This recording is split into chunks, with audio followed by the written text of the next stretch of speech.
From the Shooting from the Lip studio in Louisville, Kentucky, it's the KT Unearthly Show with your hosts, Kevin Hale and Tiffany Mac.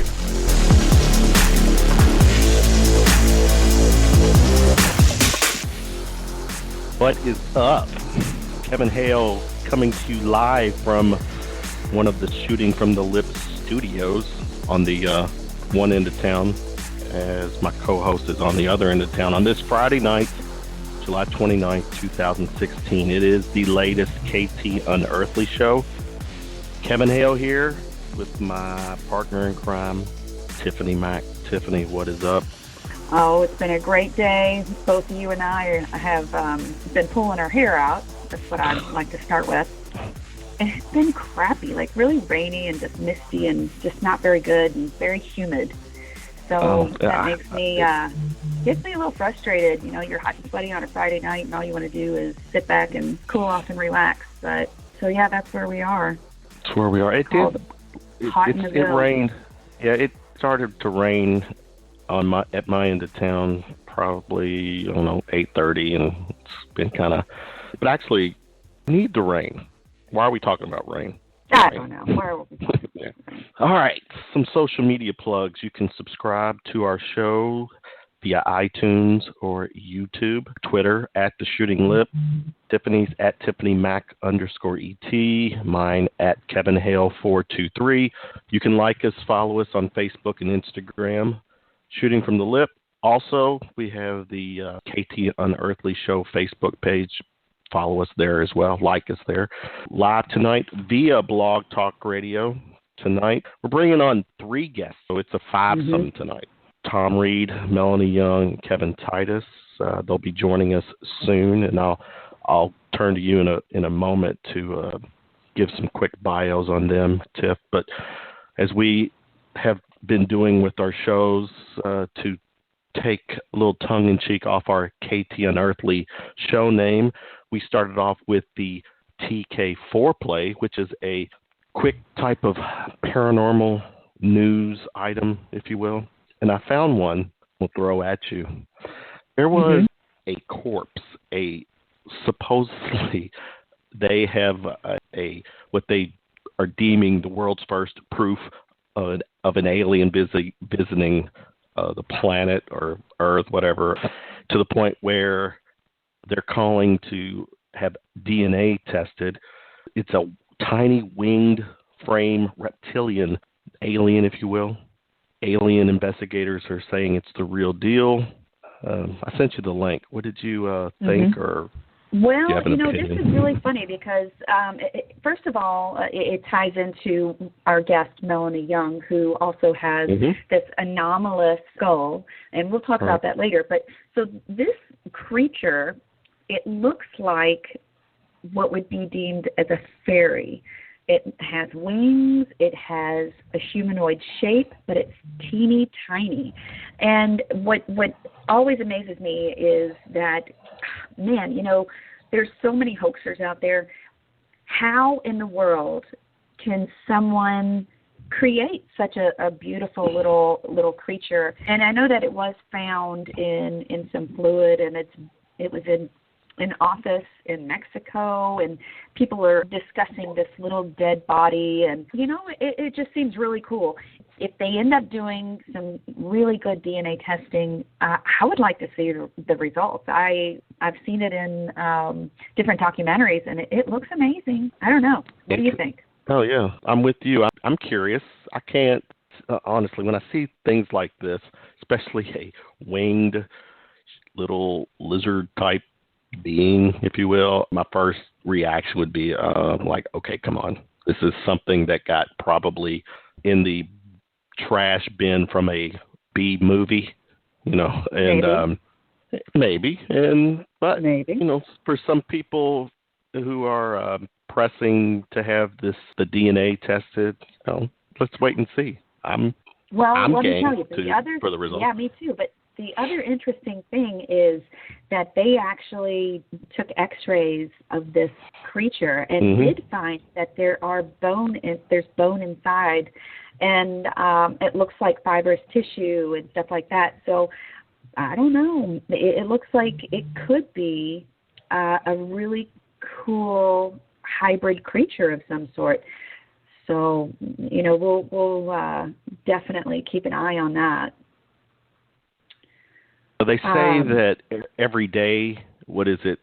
I don't know what the number is, but there's a crazy number of new species or, some type of life forms that are being, created or found. And then there's a handful that are going away as well. I mean, this could be something that's potentially been here and, have found its way to hide, if you will, or stay out of the, the spotlight, if you will. Stay away from TMZ and podcast shows like this. So.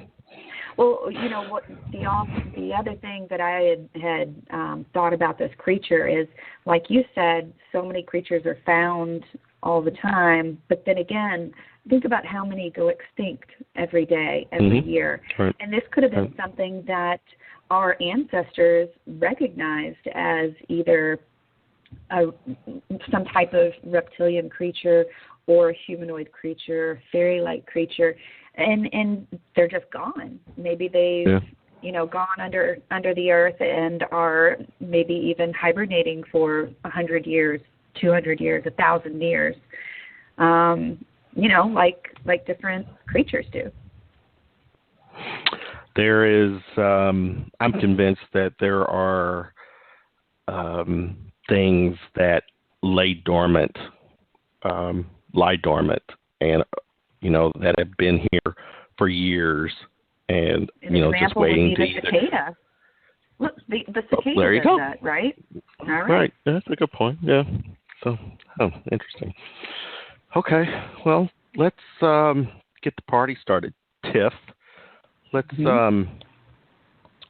introduce our guests and give a quick little plug on who we got. Okay. So our first guest is a gentleman that I've come in contact with over the past few months and really seem to connect with.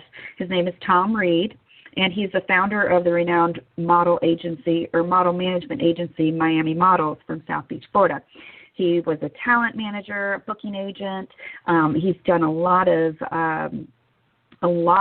work with not only models but film. And his father was a respected attorney and professor and politician. And when this incident occurred that we're going to discuss, it was sort of an upheaval for their community. So there was a UFO encounter that is absolutely incredible. The details are amazing. But the situation and the case became the first UFO case in the United States to officially be inducted into a state historical record as being accurate and true. So the story's amazing. We can't wait to get into it with Thom. So our second guest is author Kevin Titus, and he is a renowned historian, actor, and one who specializes in historic reenactments through factual TV and film projects. He actually grew up close to the Reed family farm and has his own personal ufology experiences, and he will help discuss the significance and the historical background of the story. Our third guest is Melanie Young, and she is the co-founder of the Starchild Project and the owner of the Starchild Skull, which a lot of people have probably seen on TV. It's been very publicized over the past 5 to 6 years.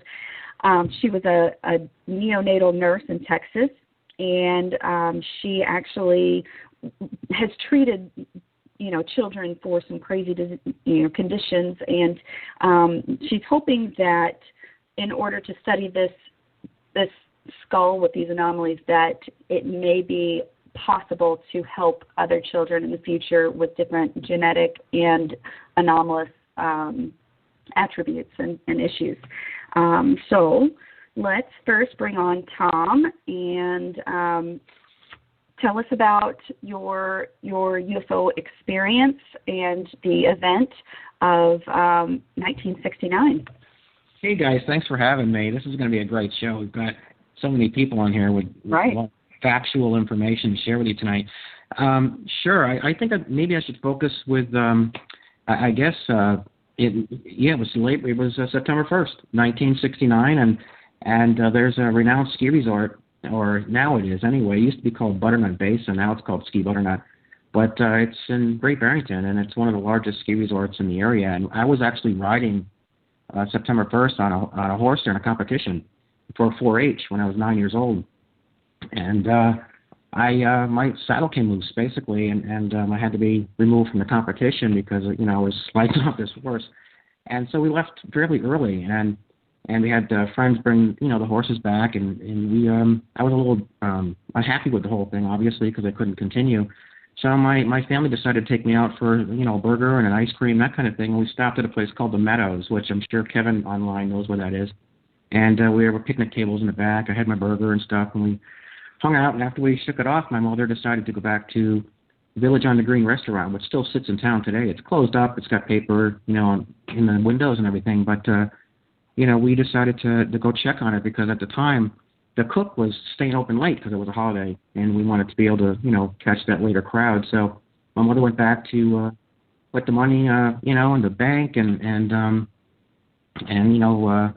make sure the chairs were up and lock it up and head home. So we stayed there for a few and cleaned it up, and it was starting to get dark, and it was time to go to bed, I guess, being kids. So we were heading back towards Great Barrington, going over the Sheffield Bridge, which is off Route 7. A lot of people say it's on Route 7. It's not. It's off Route 7. It's between Boardman Street and Route 7. It cuts across a body of land which is now owned by Pine Island Farms, which really becomes instrumental later on, which is where the monument is now. But so we went over the bridge, and it was an old bridge back then. Now it's been redone, but back in the day, it had the loose boards. You could hear it clanking when you drove over it, and I was in the back seat of the station wagon. My mother was driving. My grandmother was in the passenger seat, Marion, and my brother Matthew was to the right of me in the back seat. And as we came through the bridge, my grandmother had turned around to remind me that I shouldn't be giving my younger brother a fireball, which, little candies, because he could choke. He was too young. And when she turned around, she noticed this light lifting up from the water area behind the left side of this, on the Great Barrington side of the bridge. And we all started to watch it and look at it. It kind of was like a self-contained, and I keep saying it looked almost like a Hershey's Kiss, the way the light was coming up out of it. But I think it was just the light was kind of glowing underneath it and reflecting off the water. So it had a weird look to it because there's water there. It's a Housatonic River. And it started to lift up, and it actually went behind a line of trees. And, at the time, we weren't novice to this because we had seen something in the area before. And so I think we pretty much were well aware of what it was, or at least, had a pretty good idea. And so it was behind the trees, and as we kept driving, it looked like it was flickering through the lights, like it was, we couldn't really make it out really clearly because there is a line of trees there. And, so we were maybe 100 yards or so now from the bridge, and there was a little break in the street there, the road. It was a dirt road where there was a waterway and some stones, and we started to come off to the right of the stones there. I think she was stopping it on purpose, and we could hear almost this change, and the whole thing felt weird. The whole area just became kind of odd and became quiet, and we could hear the stones almost like we were riding over eggshells. And it was very surreal all of a sudden. It was very almost like this dead calm, like being in the middle of a hurricane, the barometric change in pressure.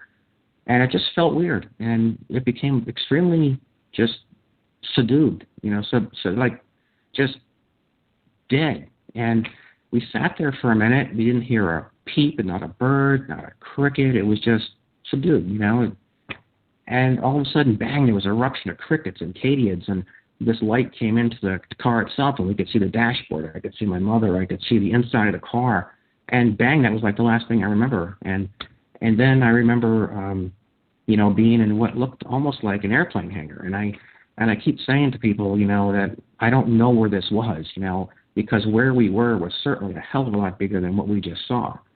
And I was in this room that looked like, I say airplane hangar because that's what the size of it would reflect.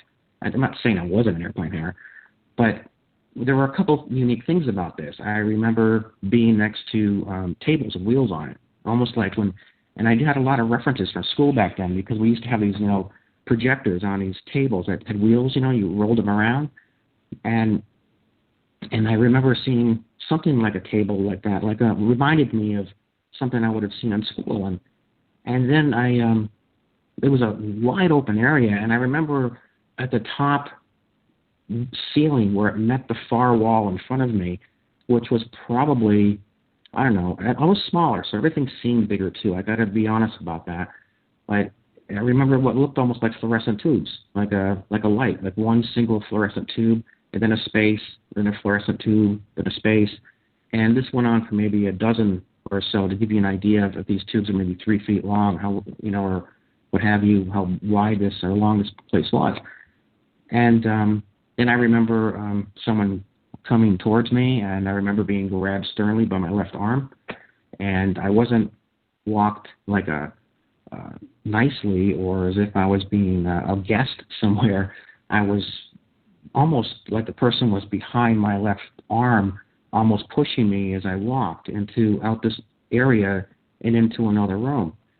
And I went out this hallway, actually, and you had these very left and rights, very tall, straight walls, and fairly narrow, I would say. And then I took a right and then a left, and these were not anything really high-tech looking or anything that was really bizarre or something you'd see on the Sci-Fi Channel. It was very industrial by design.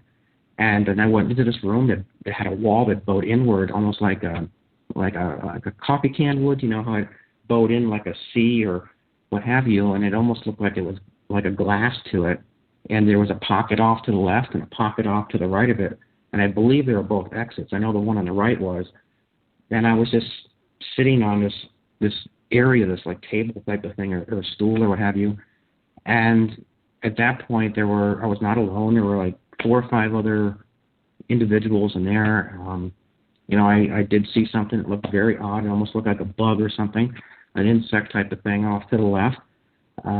I was kind of almost in a my brother says he felt like he was like when you come out of surgery, you feel almost medicated. And I think it was whatever it was, I was kind of coming out of it at this point because I actually ran. I actually got up and ran out this far right corner, and I came into a huge circle-type hallway that was, I'd say, about the size of almost the size of an inside of a Walmart. I mean, this was a big place that was in. And it had like 3 intersecting hallways. It had one that was just to the right of me, which I could have just gone, boom, right to the right and gone down. And these hallways were about, the ones to my right, were only about maybe the size of a 2-lane road, like 2 car lengths wide. And then the one in front of me off to the right pretty much mirrored that. Then the one on the left was twice as wide. So it was almost as if this area was meant to funnel traffic, either traffic coming from the left and either going to the right or left, and that circle area would have given them room to maneuver or make not get in each other's way when going in different directions, or the other way around, either these other 2 smaller hallways led into a larger one for whatever. I don't really know, any more than that because I was grabbed and brought right back into this room. And I had an apparatus cover me. I remember having, like a bump to the head. Next thing I know, I'm back in this waiting area, which I had no idea how long it was. I was out for a lot of it. And then, I was back in the station wagon, and I was in the same spot. My brother, his head now was on my knee. My grandmother and mother were reversed. My grandmother was now in the driver's seat, and my mother was in the passenger seat.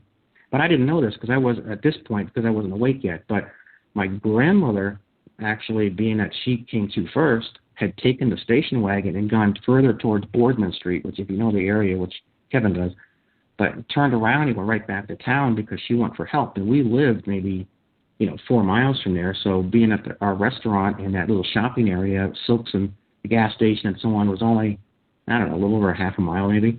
So she turned and went right back to town for help because we were not awake. We were unconscious.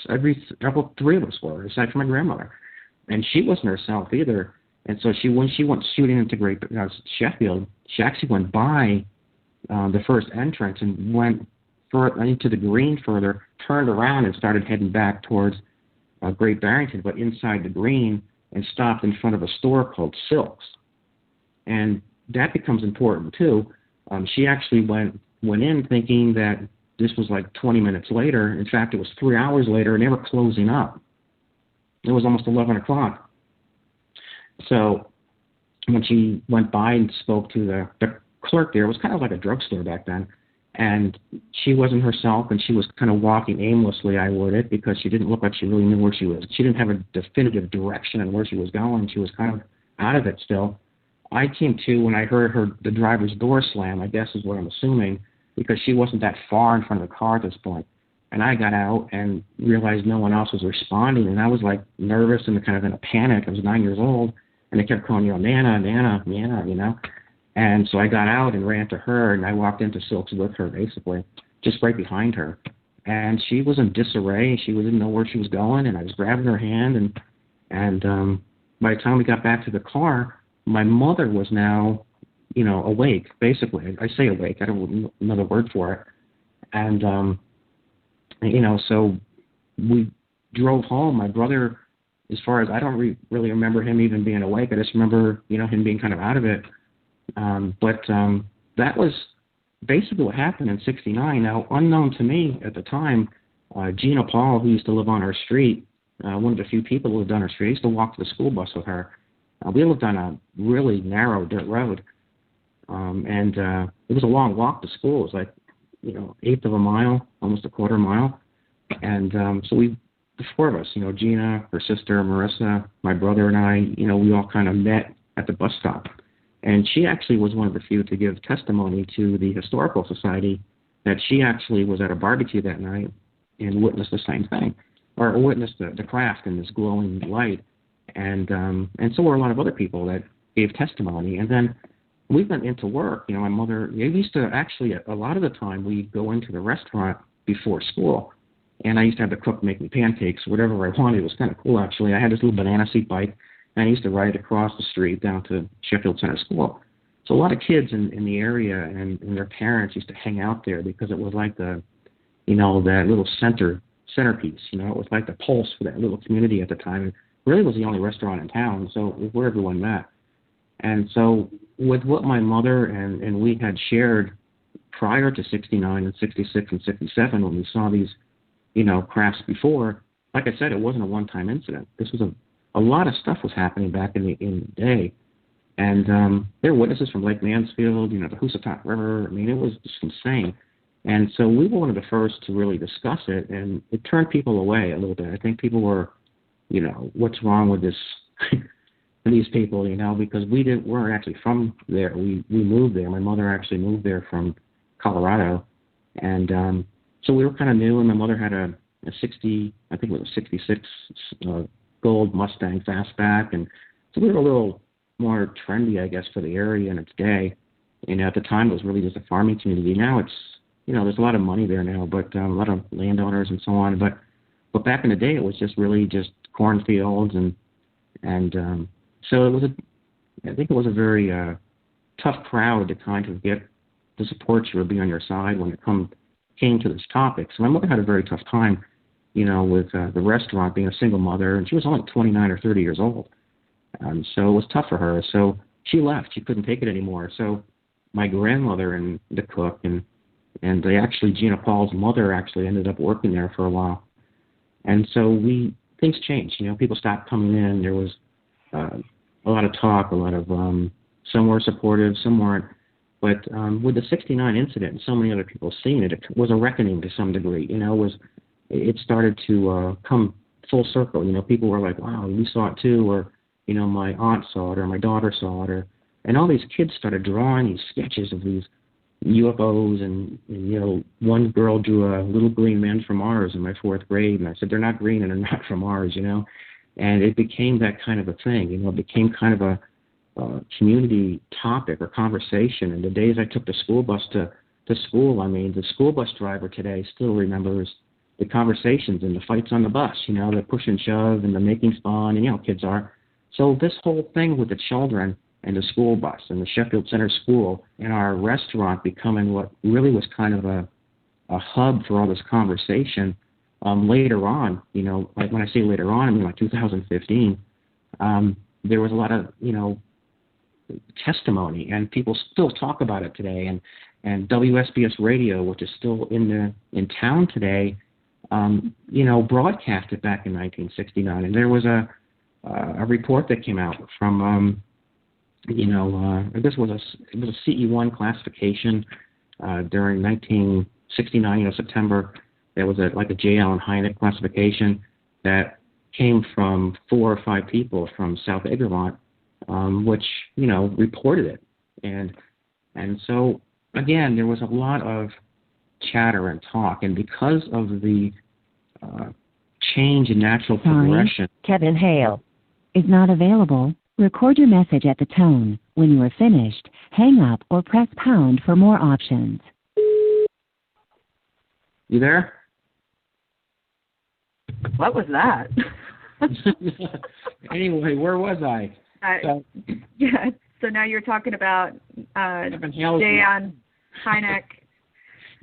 So we, because of the talk and because of the years that went, that this kind of altered the natural progression of the town, was really the basis for how our case ended up becoming inducted in the state of Massachusetts, or the Historical Society, and obtaining that citation and induction letter from the governor.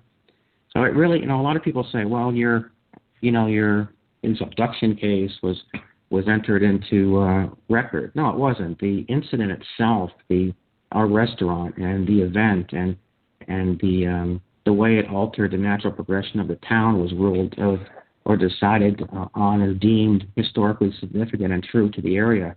And so, in a lot of ways, I think it's a nice bridge between the community and mainstream to, start, it's kind of a new type of history, and I'm proud actually to have been part of that. So, so I've seen your case on different TV shows over the past probably 2 years, and I've always wondered, I hear your response about the situation, and you seem to be the only one out of the group that really had a strong conscious memory of this time where you were supposed to be in your car and you weren't. Is that correct? Well, we were in the car at first, and the car pulled over to the side, and we're not sure how it went off to the side, but yeah, we were sitting in the car, stopped at first, and looking at this thing, and then the car lit up, and that was it. So how has this affected your mom and grandmother in relation to, being a maternal, obviously your mom, but your grandmother as well, and she had to have felt like she was in control of this whole situation, and then suddenly there's a lack of control. How did this affect your grandmother and your mother? Well, I think that my mother, I don't know. I guess with all of us, if memories are not, as much about the past as much as are about the future. How they alter your, tomorrow. And we were all very active in a church and everything. I actually was an altar boy, and I think that really had us questioning, what we believed, or it kind of altered, what we. It expanded, I guess, is a better word for it, our perception or what we did or did not know, but it certainly turned a little Norman Rockwell area into, more of a Salvador Dali. I don't think for a long time we really knew how to deal with it, and it wasn't just so much the incident itself, it was the lack of, or the mixed, feelings from friends and those in the community that, we assumed were friends or thought were friends, and when you shared something with a neighbor or something, and that maybe they acted like they believed you or supported you, and behind your back they were snickering and that kind of thing. And I think that hurt. That hurt us a lot, because we ended up moving. We left Sheffield, and we moved to Great Barrington, which was obviously a lot bigger town.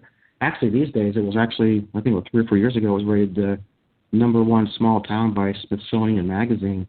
Now, it's a very trendy little town now, and so we kind of gave it, everything under a fresh start. And then, after, I think by 74, my mother ended up, marrying my father, and we actually ended up moving to Connecticut, where he ran for office and got backed by Senator Dodd, and, Schluckman and the whole bit in Falls Village. And so, I think I wouldn't say we were running from anything. I think that we just kind of decided, that we were going to focus on what we were all good at, and that would keep us occupied, and, we went on with our lives. I mean, this wasn't something that, although it's always there, you can't shake it, but things happen, and you move on, and you focus on, tomorrow, and you can't change what happened. But in 1992, when my father met, Robert Bletchman, I think it was actually before that, 91 probably, who was also a Democrat and also a fellow attorney in Manchester, which was a town I lived in, Manchester, Connecticut at the time. He actually was interested in our case and was working with Mohammed Ramadan, with the president of the Parapsychology Society for the United Nations, and was very active in the Cash Landerman case in Hudson River Valley, UFO sightings, and so my father actually arranged for me to meet and talk with him, and I did on a regular basis, pretty much on Fridays, a couple Fridays a month.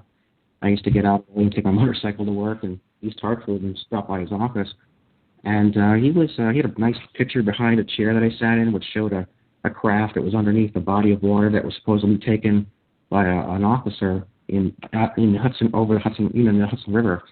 And so that got us talking, and he took an interest and was very active with J. Allen Hynek. He used to actually work with Hynek. And so he pulled up some records and was able to, show that how many other people had seen it. Again, there was a big paper trail with this thing, and he asked if he could mention it at the United, actually he didn't say the United Nations at the time. He told me that he had something big coming up, was how he worded it. Tom, I have something big coming up. Do you mind if I, discuss this? And I said, well, as long as it's all right with my father, because at the time my father had just gotten out of office. He left his second term, I think, in '87.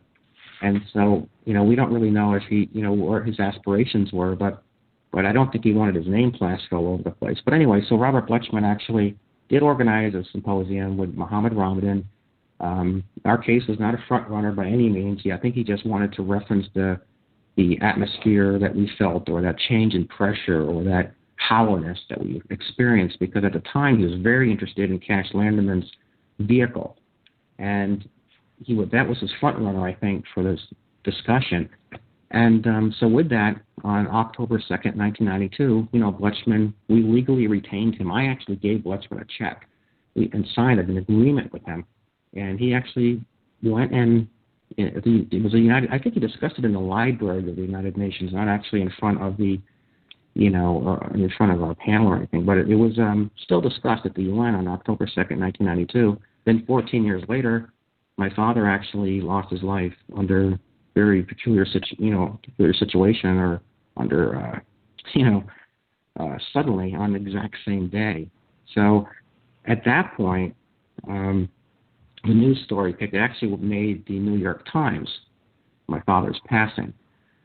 And we were all very close. And so with that, we ended up talking to news, and I thought, well, along with my brother, that being that he was about to, or in early talks with me to start writing a book about this topic, or what happened with us, I should say, because we had put it off for so long, that now was the time that it just seemed kind of, too coincidental. Maybe we're looking into it too much, maybe we're not, but there's something that, different, or that,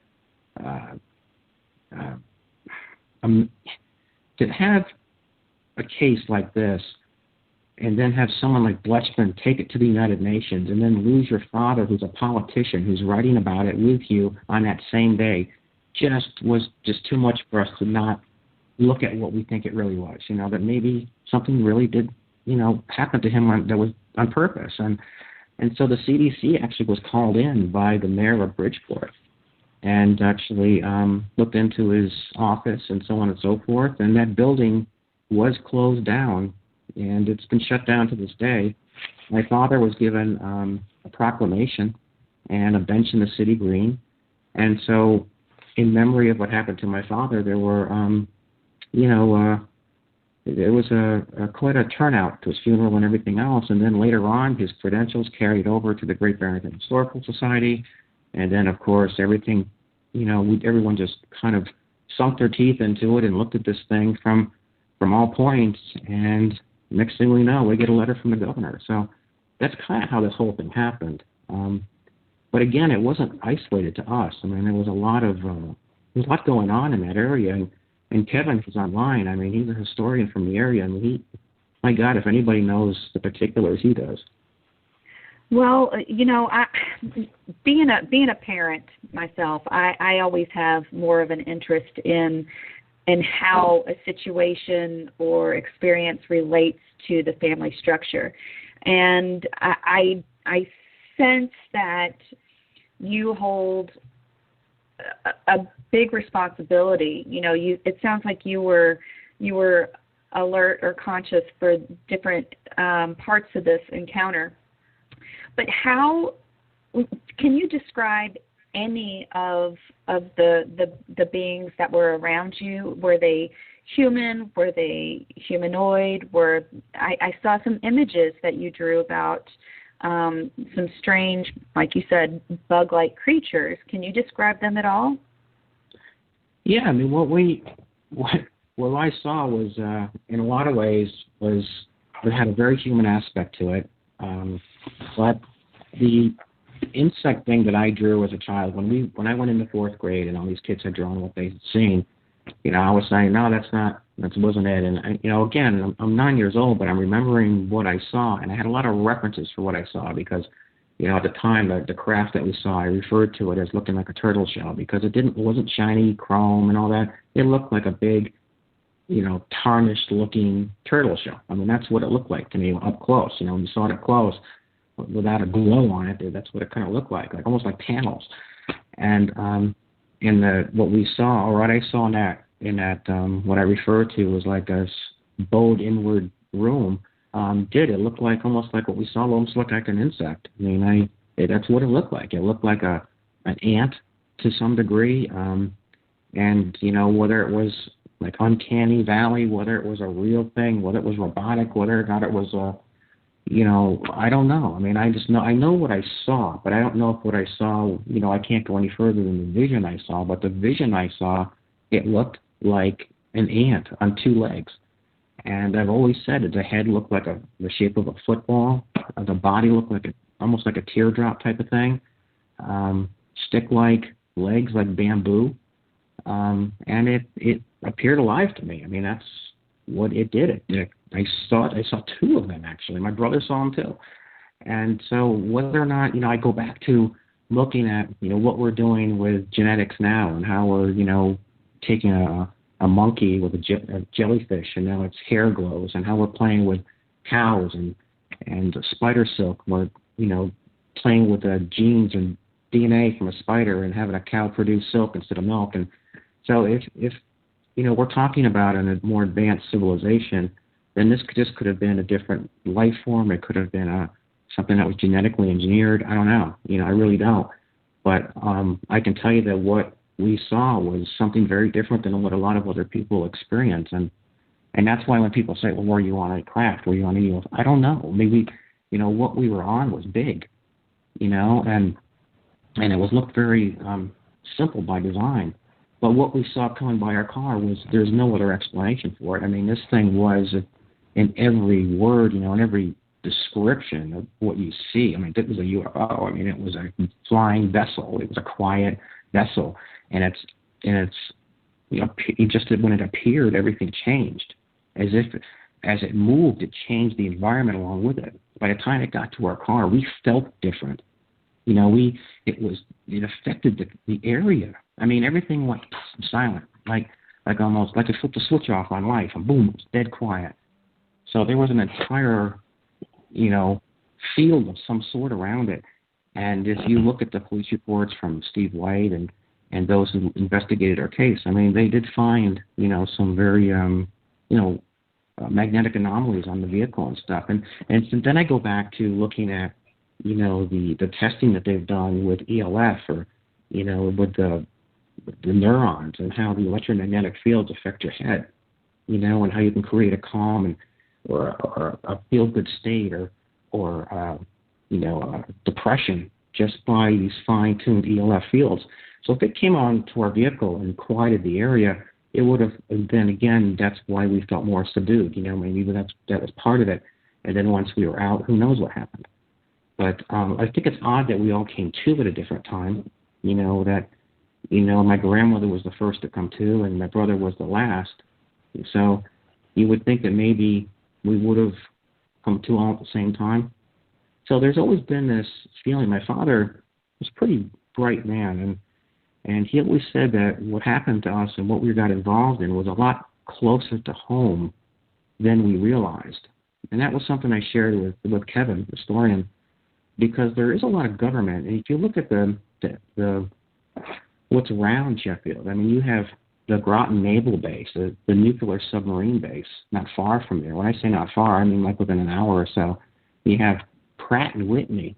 You have Command Aerospace in Windsor Locks. You have GE, Sikorsky. You've got all these military manufacturing facilities. You've got an island right outside of Long Island that was doing all kinds of testing. And you've got now a government building, if I'm not mistaken, from what I understand from Kevin, underneath the body of water not far from where this took place. There used to be a government facility that worked with the atom bomb. So there's a lot of weird stuff going on there, and there was definitely underground bases and things in the area. And you're talking back in the day when there were Nike missile sites and that sort of thing. And so who knows where I was? When you say, well, you want to be UFO, I don't know where I was. But I can tell you that I've never seen anything like it before. I remember it like it was yesterday. Our whole family does, and we were not the only one to see this craft around the area. And that's really it in a nutshell. Well, let's bring Kevin Titus in, because speaking of seeing something, Kevin, you were a witness to this, correct? You're kind of breaking up, but good evening, everybody. I wanted to, I live in the property very close to where something very similar around the same time happened, and most people can't really explain it, but there were at least 4 or 5 of us who saw the same thing. I was about 13 or 14 and visiting my grandparents in Falls Village, Connecticut, and I actually live on the property now that the Henlons, who at that time was where part of this property was, and my neighbor was named the Deans, George Dean, and his son, Jimmy Dean, not the one that does the sausage, but was a very good friend of mine. We were childhood friends, went to school together, and this one particular day I went to visit him while visiting my grandparents, and I believe it was around September of '69. And I can't give you the right day, but we think it's about the same or about the same time that Tom's incident occurred, because many, many people around here saw something. But we were little kids. We were 13, 14, and honestly, we were told to go up to the top of the mountain because a couple of the cattle from George Dean had been missing. So Jimmy and I were told to kind of go up there, asked if we'd go up and look for them. When we got to the top of the clearing, which is still on my property now, we went up to the top, and when we got to the top, we tend to see 1 or 2 cows that were lying on the ground that had been mutilated. And there were no animals of any kind munching on them or anything, and it looked like it had just been done recently, within minutes, we would think. And as we looked, we got closer with a flashlight. It was dark now, and Jimmy and I got terrified. It looked like something had literally just, hit this thing with, fire, heat, extreme heat, something. It was reddish, it was bubbling, it was really something you just can't believe at that age. Who would ever think you could see something like that or even know how to explain it? And we immediately ran down the hill to go tell George Dean, his father. But on the way down, we looked and we looked up above, and we noticed something very strange above us, very bright, very ovalish, even kind of like what Tom had mentioned, something very like a lamp shape or something, and it was coming down. And it was lying around us. It was actually looked like it was almost following us down the mountain. And we just ran. I mean, we're kids. We didn't think anything but run. And we ran into the house of George Dean, who has passed since. And Jimmy and I called and told them what had happened. They all came out to look, and they saw something up there around that area too. And at that point, we decided that they would call the local police, which was the constable in the area, and call an old National Guard air base. It was not too far from here, just over the border of Massachusetts. And they had reported that something occurred in that area, but they couldn't explain it. And we asked, were there any helicopters or airplanes, anything here? And they said, no, there had been nothing like that. So the next morning, we were terrified. I mean, nobody wanted to go back up there, but we went up with the George. He took his old shotgun, and we walked up there, me and Jimmy, and we walked to the top of the hill, which is currently on my property now, and we went up there, and we saw what was left of the cattle still there, and we looked, and there was like this round area where something had, either been placed or landed, and they were burned. And I can't explain the burn marks, but it looked like something very big had been there. Now, I don't know what it was or how it got there, but that night was probably the most scariest thing as a kid I ever remember seeing. And, you don't try to explain something you can't. It happened, and there were 4 or 5 people that saw it just as I did, and the police and the Air Force had said that, or the National Guard, I should say, said that they had some reports and saw something peculiar in the area, but it was not a military aircraft. So to make a long story short, it was partly the way Thom and I got together was, I think it was earlier this year, my wife and I went down to the Sheffield Covered Bridge, and we noticed that we got across there that there was some kind of a monument, and I'm a real sucker for historical markers. I love the historical fact. That's what I write about. And we went over and looked at the marker, and it had been graffitied. No, it wasn't graffitied this time. It was really in good shape this day. And we read it and said, wow, I had heard about something like that, but I didn't really think that, it was in our area. And then when I looked at the date, I kind of got back and thought of it, and I said to my wife, I said, that's an incident that I kind of recall happened to me in a similar time around that era. And but I never really talked about it because, as most kids, we usually just forget it and let it go, and you don't worry about it anymore. And after that time, I took some pictures and thought, I'd like to find out, who this marker's with. About a month later, we came back again. We rode my motorcycle up there with my wife and I, and we decided to have lunch over there. And we looked around, and this monument had been horribly, messed up with paint, graffiti to death, and it was like somebody just wanted to destroy it, scraped it up, and I couldn't understand why anybody would do something like that to a historical marker, not meaning that it's not only illegal to do. So we went up there, and I said, well, I'd like to find out. So I called Sheffield, the police department. I called some other people in the area, and finally somebody mentioned Thom and said that Thom Reed was the person that to contact about this. Now, at that time, Thom Reed and I didn't know each other at that time, but I really realized that his father and my grandparents, the Ryans, were very well known. They knew each other. And I called him, or actually he contacted me by email, and I told him who I was, and to make sure I wasn't some kind of a, crackpot, if you would like to call it. And I called him and told him I just wanted to report that somebody had maliciously damaged the marker to you, your family and your father and such. And we started communicating after that time about these things, and I started researching it, and I know for a fact that the Great Barrington Historical Society was very supportive of this activity with Thom Reed for quite some time, and then all of a sudden they just dropped it like a hotcake.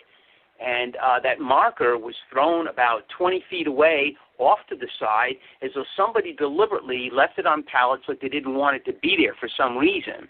And I know Thom can explain that to you, but there's been a lot of conflict about that marker, and nobody can understand why. It is a historical fact. It did happen.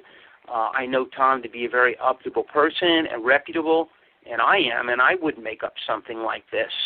I can give you an example how I do things. Like I researched, I'm sure you've heard of the famous outlaws, Texas outlaws Bonnie and Clyde. I wrote a book about them. I also recreated and researched them for about 22 years. And to tell you how it comes, you get an elderly person comes up to you, and he'll say to you, or she will say to you, sir, why would you want to, write about such horrible people? And you tell them, well, you think about it for a minute, and you say, well, it was 50 years ago. It did happen. It changed the way history and law enforcement was created. It also changed the way law enforcement goes after these people. And no one's condoning what they did. We're showing the historical aspects of what happened. And that's why I wrote my book called Bonnie and Clyde, The Legend Lives On, which tells a lot about things that people didn't know. And so I did that for many years, and I used to get the kind of negativity until finally, after people saw the reputation and how I built it up, I became very well known for that. And then, of course, I researched everything from the 1600s to the 1960s. And I will tell you, the area around here, as Tom told you, had some very interesting situations. I believe I mentioned this to Tiffany, that this area had a factory was built for lime rock quarries here in the Falls Village, Canaan area. And in 1942, the government came in here and took over this foundry and turned it into a place called Nelco. Now, Nelco, nobody understood what Nelco meant. But it turned out that it was a U.S. government atomic energy organization that came down here to quarry for a form of magnesium found in lime rock, which was actually used, the ingots are actually used to use the magnesium to cause the explosion of the atomic bomb, especially the first one in July of 1945 in New Mexico called Trinity. And they had this place securityed up from 1942 to 1945, and people around here didn't think anything about it. Tom said, this is a little town. People don't think anything, little factories, everybody's doing their own thing, especially in that time of period. But then one day there was reports written that people saw, military guards by the gate, and nobody was allowed in there. And they built these weird buildings down there, and some of those remains are still down there. And I wrote about it when I found out that somebody has an actual ingot from Nelco made of the magnesium, which is very volatile, but it's in a case. It's not that it's radioactive, but the dust from it can cause you a lot of problems, dangerous. And they had the goggles and equipment, everything that was used to quarry this stuff. And I thought that was pretty peculiar, so I started researching and finding out more and more about this stuff. And then as time went on, there's a little park down near the river in Falls Village, which has like an interpretive area, and it talks about the factories that made train rails and cannons and that thing down the road. But when you go down the path, it comes to a dead end, and there's a little waypoint sign saying basically the history of this swamp over here with a turnstile, as you call it, a turnaround for trains to turn around. But the funny thing is, it's underwater, and there looks to be a dome over this thing that's been there. And every once in a while, I have actually seen a U.S. government vehicle there. And I don't even know how he's getting in there because there's no road to it. And that is strange. So there's a lot of things that people have been talking about here that I don't think they're making it up. I think there's a lot of things around here that have some factual, proof to it all. And I'm researching a lot more of these things. Like, for instance, I'm sure a lot of you have heard of the famous Peter Riley case of 1972. Peter is related to me, and everybody tried to say that he killed his mother, Barbara Gibbons, but that's not true. He wasn't even in the area when that happened. He was doing a gig with the First Congregational Church. He had a band or something at the time, and I came home from the Navy at that time, and I was on a weekend pass. And when I came home, I remember he wasn't anywhere near that. We were supposed to get together the next day, but he couldn't because of what had happened. And I remember seeing Barbara that Friday before she was murdered. And I think what's weird about that, too, and while you're bringing it up, is because that cottage where Peter Riley lived was actually on my family's, property. We actually bought that entire property after that death, and so that's kind of how Kevin and I, started to realize we have, the connections we had between, friends and family and that sort of thing. So there's another, connection there. That's very true. And when you see these kind of connections and the kind of things, you wonder, all these things that people talk about, they say, oh, it's not true. Who knows? I mean, there's a lot of things that they're finding out about everything now that either they say is the facts or not the facts. But I have to stand by when somebody gives you documents from a federal government or state government, whether the state or federal government is being, truthful or not, when they give a document like from a governor, somebody's being sincere about it. When you place a document or you give a proclamation to something, that's a legal document. So I have to say that what happened to him, it's kind of hard. I really can't see anybody making up anything like that, and I know for a fact that this convention that's coming up in October, the 22nd, is it, Tom? Yeah, October 22nd. Is a big thing for this. This is going to bring back a historical event that took place in this area that a lot of people know about it, but a lot of people didn't want to speak of it. And now I think people are starting to open up to the point that, hey, there's a marker about this. There's been some films and shows made about it. I believe there's, Tom was saying that they might be doing something else on another project on it. Am I correct, Tom, on that? Yeah, there's a couple. There's actually a producer looking to do a 6-segment TV program on it, and I think the monument, would be a focal point for that. And then, of course, Louis Morneau, the movie director that did Bats with Lou Diamond Phillips and Retroactive with James Belushi, and he just finished, I think it was a year ago or so, The Werewolf, the Beast Within Us, actually met me in California and is interested in doing a full-blown feature film on it, and actually contacted Berkshire Eagle and WSBS Radio to express his interest. Although he's a director, not a producer, so he wants to do it. It would still have to be produced. But there is a lot of interest in it, and I think that's why, having you on, the show tonight, and, being a historian from the area who knows and understands that the documents that we got, how important that is, and that they're legal documents. And a lot of the emails that I had going back and forth from the city hall and the police department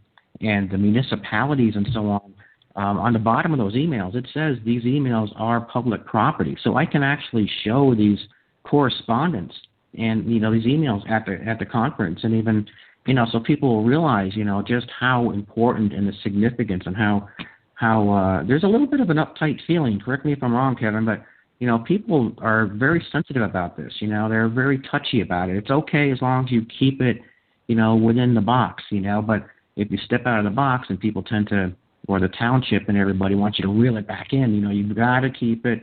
And I understand that, they don't want things to get too far out of hand, Well, that's true, and it's like Tiffany and Tom and Kevin, the one of the things that I do is I portray a character that is very well hated in this country. I'm sure you've heard of Benedict Arnold, and he's from Norwich, Connecticut, and I'm basically the only person in the world that recreates his character, and I'm writing about him. And Norwich, Connecticut, just recently dedicated all the sites to Benedict Arnold, trail, his house site, everything. And on September 24th, they're officially having Benedict Arnold Day. They've finally taken him back. But do you know how many? It's been 240 years, and they hate this guy. The city of New London still does because of he burning the town down.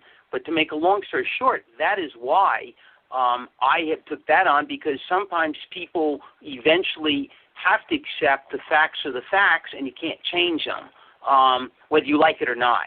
I mean, you can be the judge of whether you think he was a traitor or not, or you can think that this happened or didn't happen. But documentation is as a historian, makes it very clear to me that when you find documentation in government articles, and there's a lot of people talking about it, mentioning it, it's kind of hard to turn your back on it. It really is. You agree, Tom, Tiffany? Yeah, I do. I think Melanie's been hanging on for a while. Can we bring her on real quick? Yeah. Okay, Tom, stop doing my job for me. Well, I'm looking at you. I'm like, oh my God, it's 11 on me. I know. Okay, so Melanie Young is online, and she and I actually met at the Ozark UFO conference back in April, and it was one of the first times that she was able to get together with a few investigators and really discuss the Starchild Skull and how the research would make a sort of a beeline from that point on. Melanie is a retired registered nurse, and she did her whole career in pediatric oncology and neonatal intensive care. She retired from nursing and then spent 15 years doing massage therapy. and she also was an instructor. So she's actually very familiar with bones and the skeletal structure and things like this. So, Melanie, how are you doing this evening? And welcome to the KT Unearthly show. Melanie? Did we lose her? How it looks like we may have. No, there you go. Her mic. Can you hear me? Yes, I can hear you now. That was our fault. Okay. I was like, I'm here, I promise. We saw you raise your hand. We saw you raise your hand. Or no. So can you please tell us about your amazing skeletal anomaly? Well, let's see. Starchild Skull came into my possession in 1998. Most people know it from Lloyd Pye, who was my lead researcher. Got kind of mixed up there for a while because I stayed out of the picture, and a lot of people thought that Lloyd owned the skull. Lloyd has never owned the skull. The skull has always been in my possession, and I am the only owner of the skull. So I want to clear that up for anybody who's listening. I own it. Lloyd was my researcher. Lloyd passed away, and the research pretty much stopped, and I didn't know where else to go. So I was at Eureka Springs last year. Well, the year before I was at Eureka Springs, and I kind of did my spill about my story about the skull and met Thom. And Thom and I met, and we had a big layover in the airport. Neither one of us saw each other's presentations, and we just immediately became friends. He saw the skull for the first time in the airport. Totally freaked him out, and he just didn't want to let go of it. I almost had to pry it out of his hands when I needed to get on the plane. I don't know what that's about, Thom, but, it's mine. You can't have it. It resonated with me, that's for sure. I mean, I just looked at it, held it, and I was like, oh, my God. It was just like I had, seen it before, I'd like to see it. Well, I've got one in my will. house, actually. Yeah. I'm planning on bringing it with me when I come to Massachusetts. The original skull that has the real one, not the replica, not a copy. I'm bringing the real skull with me to the Massachusetts conference. This will be the only time it will ever be seen in public, and the only time it's ever been on the East Coast.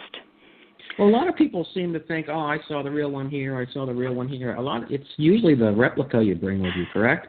It's usually the replica that's been out because we've always kept it under lock and key because of the DNA testing that we've been doing. So that's what you've seen on TV. That's what was seen on the Ancient Aliens episode that Lloyd was on this last February of 2014. So those were all replicas. So the real one has not been seen in public since Roswell's 60th anniversary. So it's been over 10 years since it's been out in public. So this is what it's been in public by your choosing, right? I mean, it's not been in public by my choosing, right? Because it needs to be kept. It needs to be respected, and I don't want it to get taken out of my possession. Mm-hmm. I don't want TSA to decide, let me get badge heavy and say, oh no, you can't have that. I'm going to keep it. I don't think so. So this is an ancient relic. It is a bone skull. We just don't know what type of bone, i.e., what species it is. I don't take this lightly when I carry it around. Nobody knows where the skull is except for me.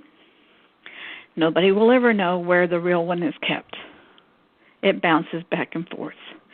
Do a little cloak and dagger here.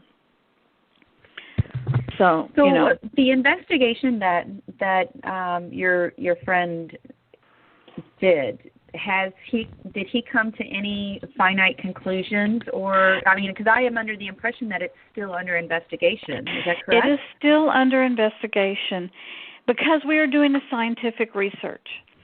And what I really like, I met Jacques Voulet in in Phoenix this last year, and Jacques Vallée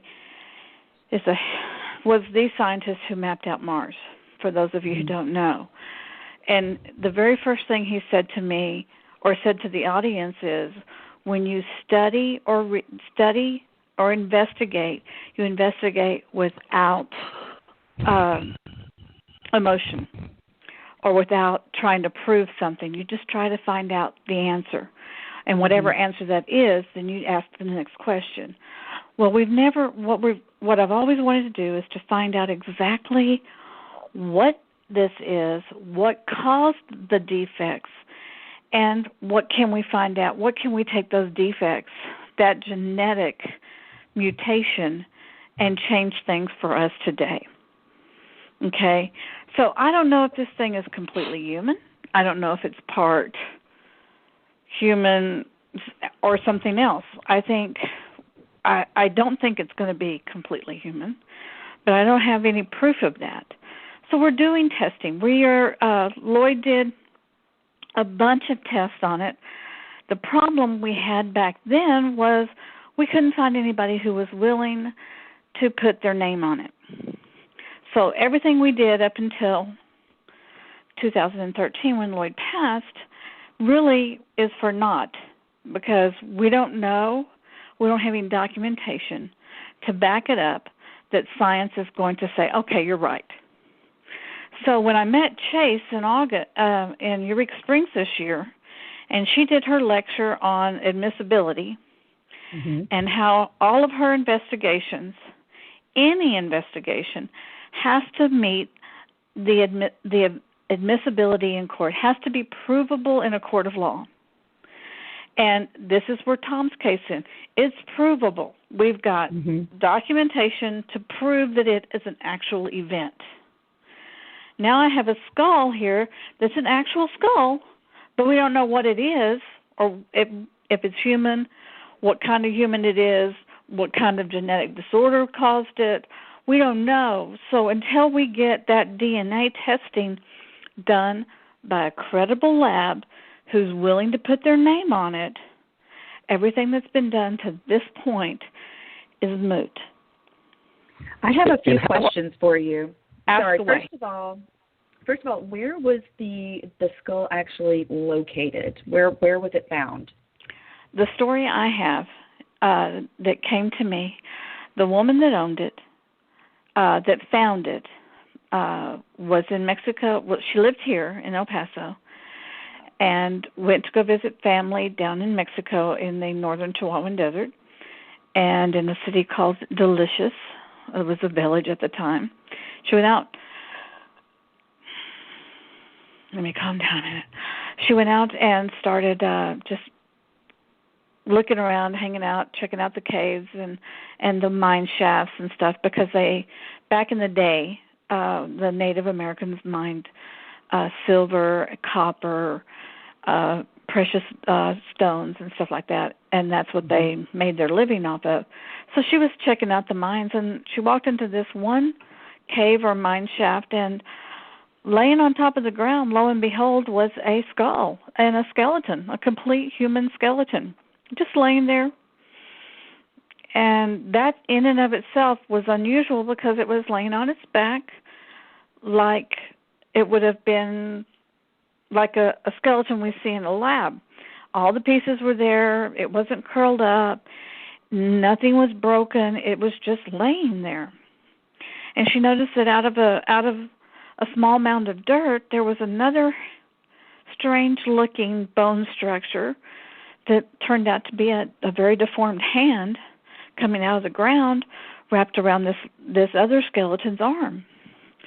She dug that away, and there was a complete skeleton, skull and all, but it was totally misshapen and short and smaller than the one that was laying on top of the ground. She put everything in a basket and decided she was going to bring it home. Okay, she's a junior high school kid. Of course she can do anything. Nothing's going to happen. Well, the next day, she hides it outside because she's not supposed to be there. She's not supposed to have them. And then that night, we have one of our torrential rainstorms that we have like one every 100 years, not like you guys are having now. And it washed everything away, and the next day all she could find were the 2 skulls. So she brought the 2 skulls back across the border and kept them for the rest of her life. And when she died, her family didn't want them, gave them to a friend of mine, and he kept them for about 5 years. Met me and said, "Hey, you're the person that I want to talk to you about this." Showed me these weird pictures. I looked at him. I said, "I have no clue what I'm looking at. I have to see the real thing." He brought me these 2 boxes, 1 skull, totally normal, really cool because, it's like a real skull. I said, "Hey, this is a pretty cool thing." Opened up the next box, and it was like, what is this? I have no clue. I picked it up, looked at it, and I was like, okay, this is a real bone, but there are, at first glance, about 15 deformities. And that doesn't happen in real life. So he said, "Well, I don't know what to do with it." I says, "I'd like to take it, and I'd like to find out." And he says, "Why don't you do that? But don't ever tell them where you got it from." Mm-hmm. So I've had them ever since. So what are some of the noticeable abnormalities in the shape of the skull or anything else? There are approximately 30 different deformities from a normal 5-year-old skull and this skull. A 5-year-old skull is about the same size as the Starchild Skull. However, you look at the Starchild and you look at a normal skull, you can easily see that the eyes look different, look like they're smaller, look like they're shallower, look like they're turned weird, turned toward the sides. Now, all of that could be just a illusion because we don't have all of the bones. The lower part of the face is missing because it was so small it probably got washed away and damaged the skull. So there is damage to the face of the skull. But that being said, doesn't change anything that there's some really anomalous stuff there. When we took x-rays of the teeth that were found with it, there are 3 rows of teeth. You've got 2 teeth laying that are exposed. You've got another layer of 3 teeth and another layer above those of 2. You and I only have 2 layers of teeth when we're born.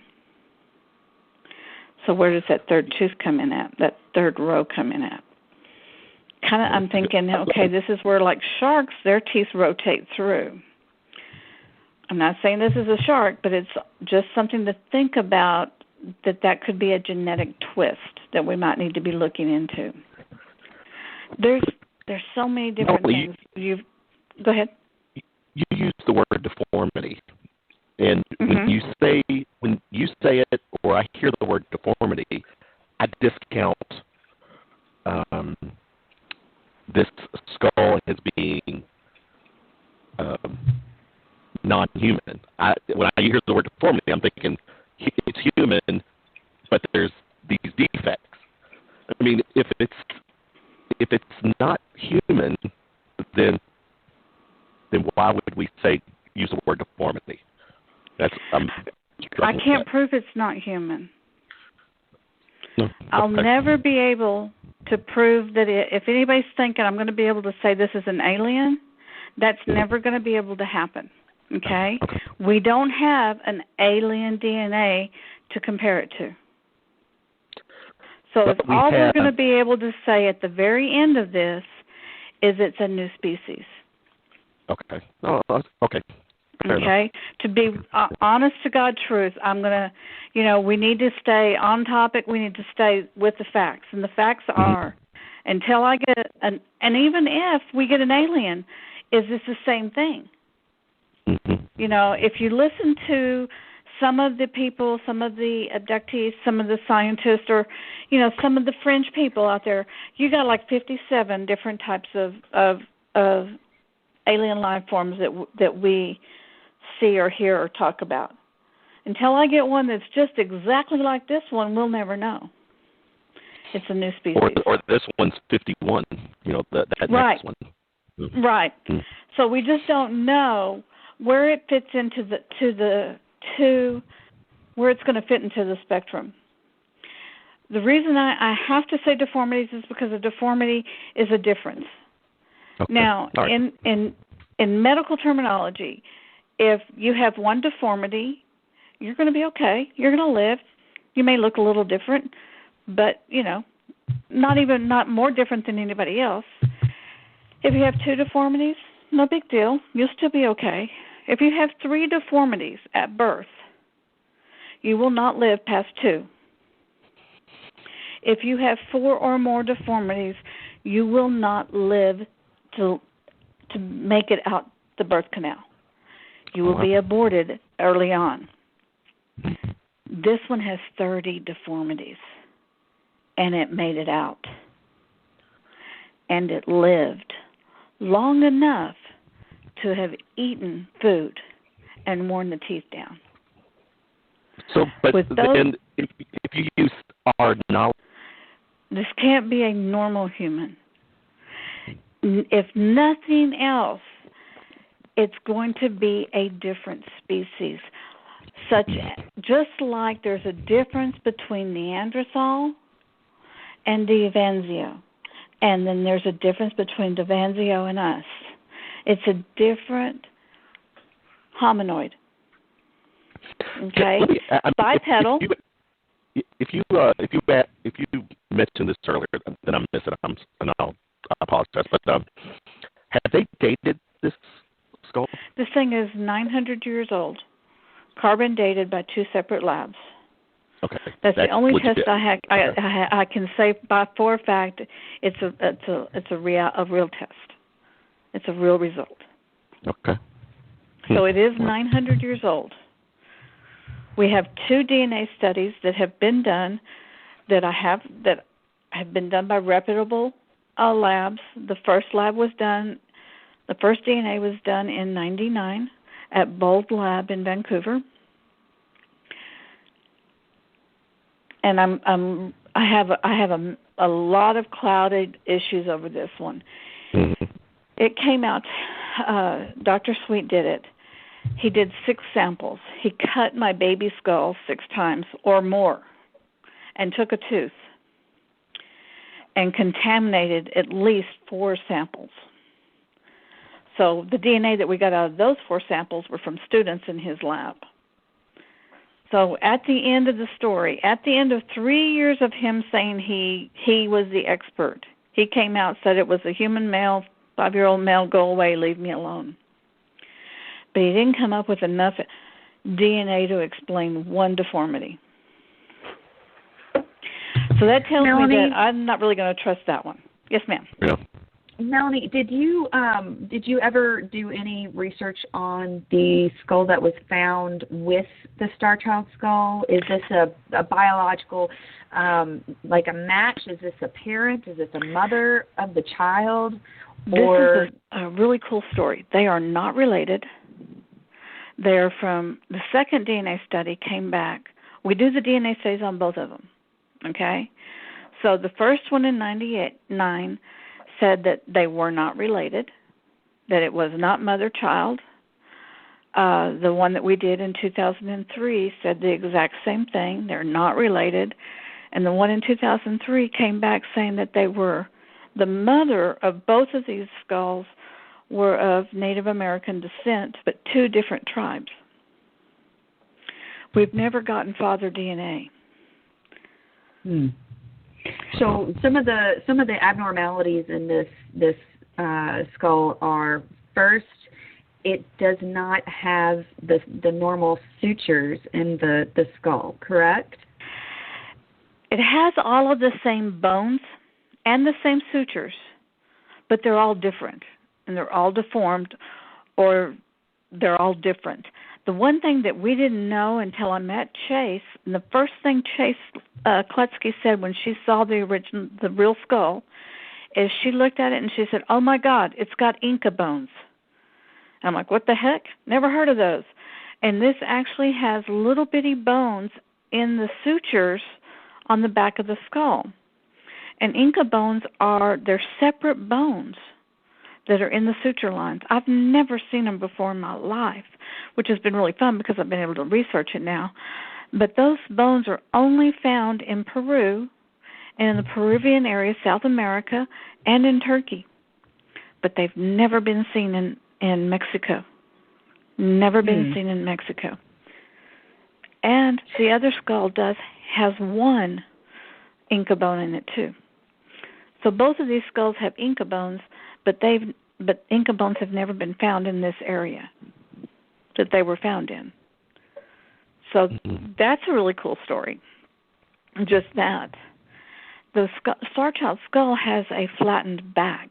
The back of the head is very, very flat, but not flat, if you will. It looks flat, but it's wobbly. And most of your archaeologists and your doctors and paleontologists and all of these guys are going to look at you, and the first thing they say is that's cradle boarded. And I'm like, I can handle that. Let's talk. Let's be honest about cradle boarding, because the skull that came with it, the companion skull, is true cradle boarding. When you put the cradle boarded, a skull laying flat on its back that's been cradle boarded, it won't move. It's flat. You put the Starchild on its back, it wiggles. It wobbles because it's not a flat surface. I'm holding the one I got, or you hooked me up with from the museum, and the back of it actually sticks out further than the top of the skull itself. So if it was laying flat, the back would have been, flat on, would have been, even. Instead, the back of the skull still protrudes outward. Right. It's the part of the skull above the back of the head, which would make no sense. Yeah, what happens is it's almost backwards of how it would be, or you'd expect it to be.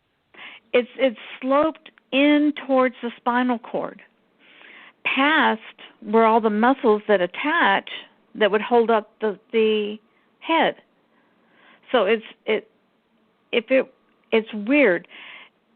If you lay it flat and picture a space on it and a chin on it, the chin is going to end up having to be laying flat on your chestboard, on your chest, the way for it to be cradle boarded. So it's going to have to be looking a weird way. It's hard to explain without visual, and I'm going to have to do a YouTube on it. But that in and of itself told me something was up. This needed to be dealt with. Then the things that we found in there is we found fibers inside the bone. We've not been able to find out what they are, but there are fibers inside the bone that no other bone on this planet has. Is that causing the strength? I mean, is it helping to create? I think it's what makes it so strong. Because when we cut the skulls, we cut both of them. When we cut them, it required a diamond bit Dremel blade to cut through the Starchild. The other one, I slit right through it, no problem. And then when we cut through the Starchild, it smelled to high heaven like nothing I have ever smelled before. Not like cutting bone, not like going to the dentist. It was the worst thing I've ever smelled. And being a nurse, I've smelled some pretty crappy stuff. Yeah. So, and I think the smell was from those fibers, cutting through those fibers. Now, there was some type of reddish residue inside the bone. Is that part of we have one study. Yeah, we have one study that shows the red residue, and I haven't seen any more pictures from the new studies that we've done. I haven't gotten those results yet, but there is some red residue where you would think bone marrow would be. Not the fibers aren't red themselves. The fibers are in different places. And we're waiting to have that reproduced. We have another lab that we're working with that we're just waiting on those results. And that should be at least about 700 pages. So I'm just going to give them time to go through and decipher all that and tell me what it says. But I will have a result, and it will be on my website, starchildprojectmelanieyoung.com. So, Melanie, my website. Is there a larger brain capacity than the typical child of that size, or does it look like it would be a smaller brain? It looks like it appears to be a larger brain than a normal human, a normal adult male. Wow. It appears to be larger than that. Again, every scientific study that's been done has to be redone to be proven. It has to be peer-reviewed and repeatable. So we do have the Lloyd's work where he did the research and he found that the Starchild has 200 cc's more brain capacity than the skull that it was found with, which we know that's an adult skull. We know that it's an adult female. So the Starchild as a 5-year-old has 200 more cc's than an adult female found right next to it. Normally when you see Neanderthal versus Davanzio versus all the other ones, all the pre-humans, there's 200 cc's of brain capacity difference before you get to a new species. I think also you might want to mention, too, that the reason it's able to have that larger brain is because the skull itself is so thin. The skull is thin, and now we're going to have to. I hate to throw anybody under the bus here, but when I took the skulls to Oklahoma City to the only osteology museum in the country, I was able to hold 5-year-old skull, Starchild. They weigh the same. So a 5 to 8-year-old skull weighs the same as about the Starchild does. The thickness is the Starchild is thicker than a 5-year-old, but thinner than an adult. So I don't know what that tells us. That just is really is cool information. But if the Starchild is a 5-year-old skull, then it weighs the same as a 5-year-old skull. But with 200 cc's more brain capacity, it doesn't make sense. Right, but if it's a 5-year-old skull, then how would you account for the wear on the teeth? The adult teeth, right. Teeth. I don't know. And I have more questions now than I had when I started. Wow. You're saying, Melanie, that it's 900 years old. Right, from its death. It died 900 years ago. Mm-hmm. Wow, that's definitely astonishing. Yes. Wait a minute. Whoa. That kind of changes something. You said it's been dead for 900 years. Right. Okay, so Carbon we don't know dated. per se. We don't know how old it was when it died. Okay. That's I don't know. All I can say is in comparison, apples to apples, skulls to skulls, its weight is the same as a 5-year-old.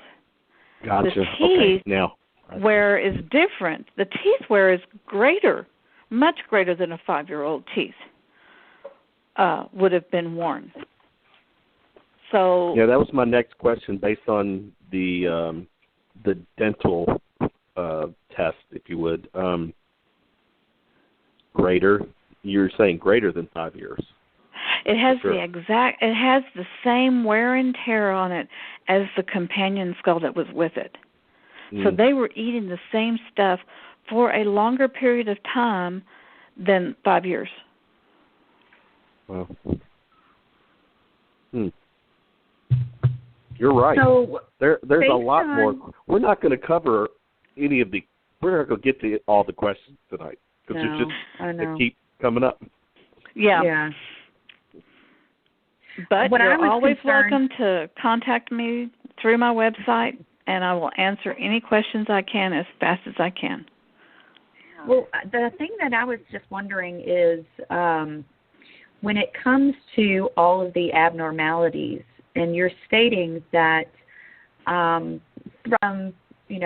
personal experience and, medical history, that a child with this number of anomalies or issues would not typically survive even birth, yet this child or this being lived with all of these abnormalities, lived long enough to be able to wear the teeth down, and lived long enough to just experience life, and maybe was taken care of by this other being that it was laid to rest with. There is a archaeological brand, a type of archaeology that is a storytelling archaeology, and it tells the story of they told me that there was somebody had found a needle, a stone needle, and this archaeologist made a story about the woman who used that needle. Can you imagine the story that some archaeologist is going to be able to weave around these two skulls? That is a cool thing. It's going to be magnificent. The story, when all of the research is done, is going to be amazing. Yes, it really is. And that's really cool. But the really, really, really cool thing is if we can find out what caused some of these things genetically, what can we do to help our own children, our own grandparents? We found the first SIM study, the first elemental study came out showing a large amount of aluminum in it. We have to reproduce that. But if that comes to be true, aluminum's related to Alzheimer's. If this thing has that kind of aluminum and had a life, can we figure out how to fix Alzheimer's? These are things that I'm thinking about coming from, from my background. This is what I want to find out. I love the UFO and the alien field and the paranormal stuff. I really love that. And heck, I'm a field investigator from MUFON, so I got no problem with it. But gosh, if I could be a part of finding a way to cure a disease, a tiny disease. I mean, if we could figure out how to fix dental problems or sinus headaches, I would love that. The Starchild has no sinuses. So if we could figure out, okay, no sinuses, I wonder if we could get rid of sinus headaches because this thing has no sinuses. Wow, that would be great. I get migraines too, so yeah. It's got my vote. Let's do some research here. Yeah. I'd like to see Alzheimer's disappear because my mother passed away from that recently. It's a horrible disease. Yeah. Yes. Okay, so this will be not only an amazing conference because of the different characters in play, but it sounds like we have a goal. We have a goal to listen to people with different stories and listen with an open mind and an open heart, and then also be able to really do your homework and try to come up with the best information possible. And it's not only the ufology field; it goes even deeper into the medical field with different anomalies and different characteristics of these visitors, along with other forms of humanoids.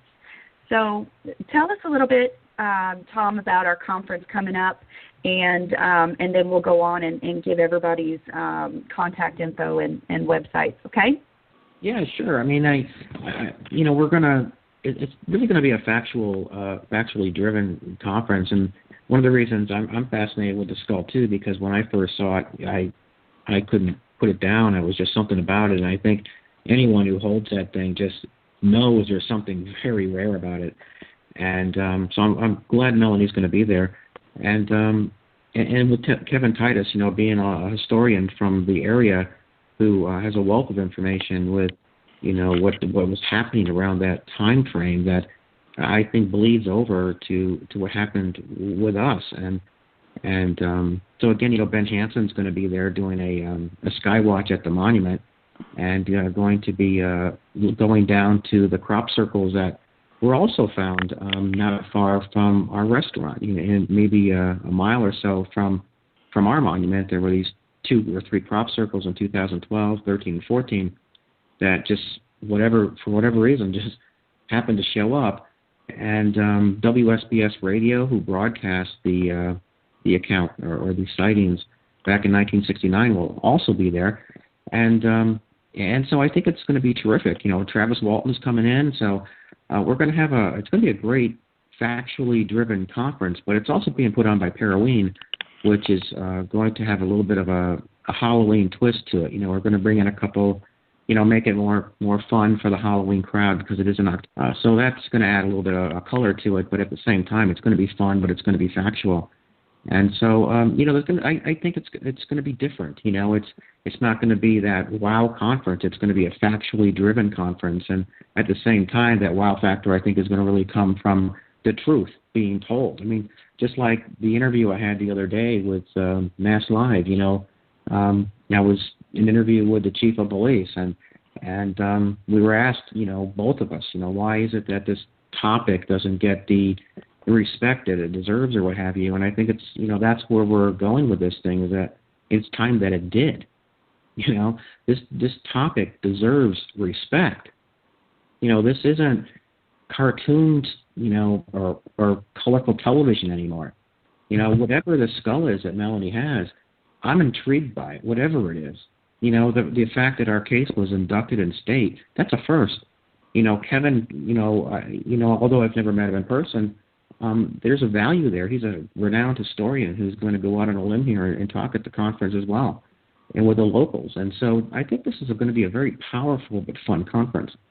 And I'm going to share more about what, 69 and what happened in 67 too. I need to get out the truth about it all because it's been so polluted and clouded and covered in so many different ways. You got one show wants to cover it, this particular part of it, or one show wants to cover this particular part of it, and then you see one show on Discovery Channel, what have you, and another one, they don't even look remotely the same because there's so many different parts to this thing. You're like, well, what really happened?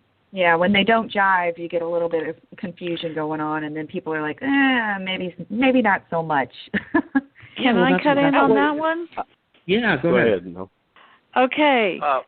Please, people, understand that when TV shows are done about any of the stuff we're talking about, it is not up to the people that they are doing it on to give you the final say on what you're going to see on TV. The first show that we did on the Starchild was on National Geographic. We were promised we would be treated with respect. Promised.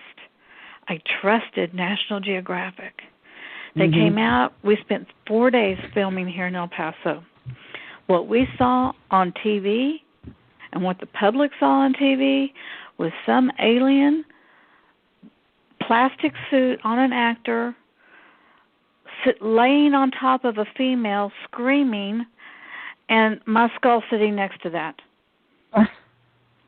That's not how this works.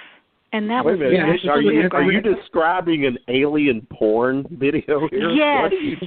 I am talking grade B 1950s alien BS with my skull. Really? Oh my gosh. So please understand, Thom, Kevin, none of us have any say in what goes on once we are no longer there.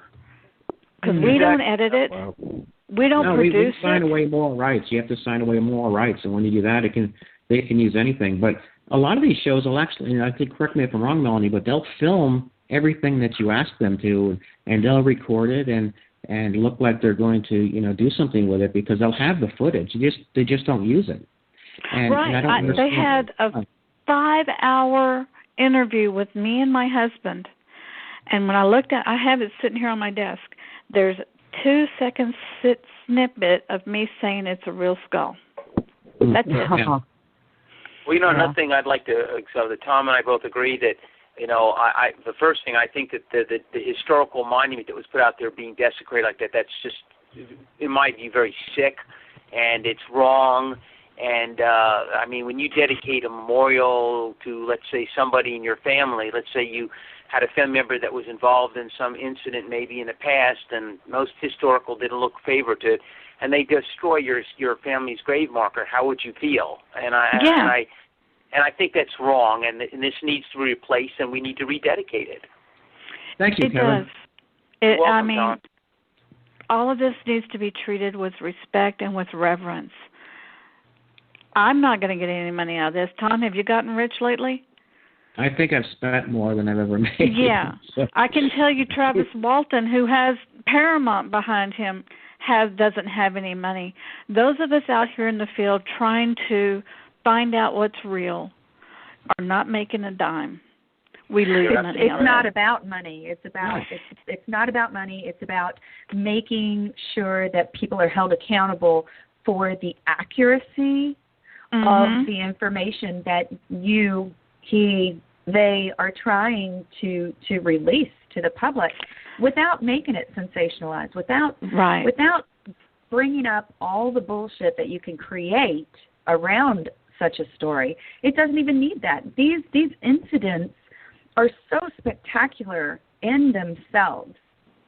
You don't need to add to. That's well said. Yeah, well said. And I also think, in my opinion, that eventually we have to make what I consider historical display permanent with either the State Historical Society, the local Historical Society of Great Barrington. It needs to be told. I'm sure they will love it down the road when it brings in people that are very interested in the first, marked UFO incident history. I mean, that to me would make me come down to look at it too. And it's a much better monument. I can't wait to see it. It's a much better monument than the road signs that you see where other supposed things have happened. I live out here where the Marfa lights are, and there's a roadside stop with a trash can and a toilet there. But they've made this humongous the state of Texas made this whole thing for where you can watch lights in the sky. And it's just lights in the sky. We have evidence. We have evidence that this happened. You can't say that it's just lights in the sky. This happened to people. Yeah, we're beyond that, and that's really interesting in itself. And on top of that, this part back to the monument, it is being refaced and being redone. There's a new plaque, and there's actually a seal going on it from the governor's office. And as of Wednesday, when I spoke, I was on a conference call with, I shouldn't say conference call, they spoke to the chief of police and called me right afterwards, and he was sitting with him. But they've agreed to turn this into one of the, as far as they know, the first UFO sitting park. They're going to, or in memory of the incident. And it's going to have a solar light, and they're going to cut back the green, and they're going to put a bench there. And it's going to be a sitting area. And one of the reasons the solar light came into play was to keep a light on it so it wouldn't be defaced. And then, the conversation, well, why don't we can put a bench there as well as long as it doesn't get stolen. So it is going to grow. And again, I think this is a topic that is starting to, bleed over into mainstream more. I mean, you can't hide the facts anymore. You can't look away from it anymore. And there's just too much out there. And we're growing as a society, and people are more aware now, and they're smarter, and they're more intuitive, and realizing that that their mother or grandmother or neighbor, maybe they did see something. Maybe it's time we got behind it, and that's what this movement is. It's almost a movement, I think, and that what happened in like 67 that I don't talk about much is something that also involved my family, and I used to talk about it more, but I've been kind of focused more on 69, but 67 was bizarre. I mean, we remember in Discovery Channel, actually, there was one moment they really did well on was what happened in 67 when the light just fired. I mean, we were looking at what looked like a ring, like a hula hoop, and my brother was watching it with me. He was sitting kind of Indian style, and I was on a bunk bed below him looking at this ring outside our window, which there was nothing behind our window but a stream and open property, and this thing looked like a little loop, like a little ring. And next thing we know, it just exploded into the room, and I felt like I went from sitting to standing to being inverted to being wrapped in almost like a when you package something and mail it, you've got those little air packets, those bags that bubble wrap. The bubbles. Yeah, the bigger one. Yeah, the bigger one. People annoy the hell out of you by popping all day. Oh, I love that. Yeah. No, I don't. It's annoying. I used to pop my eardrums.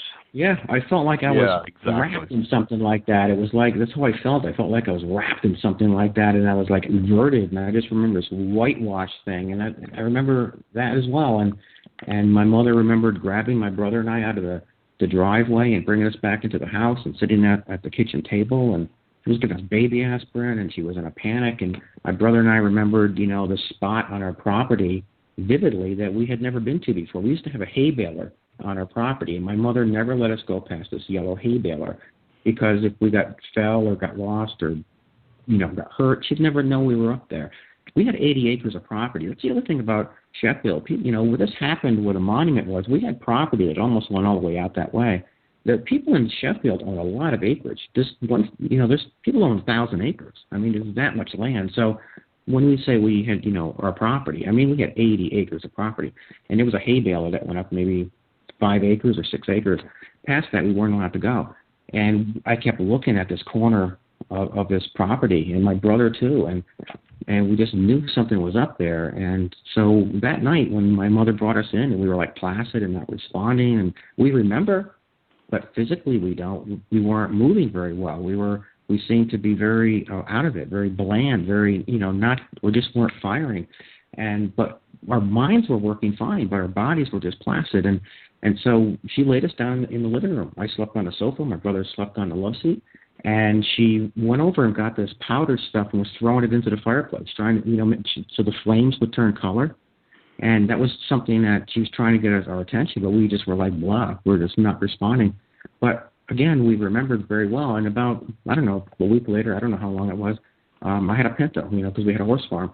And one day I just went into the stall, and my mother and I saddled up my horse. And after she went back inside, I took my horse up. I went to that corner of the property. I lowered my head. We went through the brush, and there was a trail there. The Appalachian Trail used to actually run across our property. And I saw this open area, and it was a big boulder, like a huge rock on the left-hand side that I actually remembered.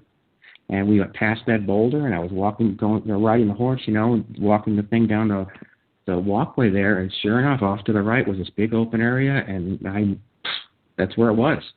So, well, anyway. Thom, this is what's interesting is, you experienced this as a family, and when it comes down to a lot of these experiencers that I've spoken to, it seems like it may be more of a familial type deal. Like, it's not just one experience. There's like UFOs in the family history, people discussing them or popping up with stories or seeing beings occasionally. It seems like this may be something that will eventually spread to a larger group of people. If you start having one here and one here, it's not just an incident by itself typically. It's going to be related to others. So your friend, your family, your community, they're all having a different type of experience around this one, just like Kevin Titus coming in and being familiar with you, but also having his own experiences with the community. And I wonder how long we can go without it becoming everyday exposure and everyday incidents, and people becoming less shocked by these stories. Well, I'd say, Tiffany, I think that's a good question because when I mentioned a story previous with you about in 1899, I was stationed in Texas in the Army, and there was this incident that took place, you remembered, called the Aurora experiment. They did a movie about it, which, of course, was a Hollywood thing. But in 1899, there was actually over 200 people that saw what they believed was to be an unusual object crash into a windmill down off of west of Fort Worth. And it crashed, and they actually claimed that they pulled out a pilot of such, which not from this planet, is where they put it, and they buried him in a cemetery, and there is a state historical marker there, and they were going to exhume the remains of this foreign visitor, or whatever you wish to call it, and they still to this day will not allow anybody, including NASA, will not let anybody go in there and dig around this particular area. And the reason it's interesting is because where this tree is, and I remember seeing it clearly, there's a very weird side of a ground. The ground is very strange around there. It doesn't look like any other part of the cemetery. And they're either afraid to dig it up, maybe because there's a contamination. Who really knows? But the fact that they put a historical marker to it and have newspaper accounts, I mean, back in 1890, people in that time didn't know a thing about UFOs. You know, I mean, they had to have seen something. So why have they not torn down the marker? Well, because it's part of history, and I think they've accepted it. Well, and that incident was prior to the 1900s, right? And when the Wright brothers, weren't even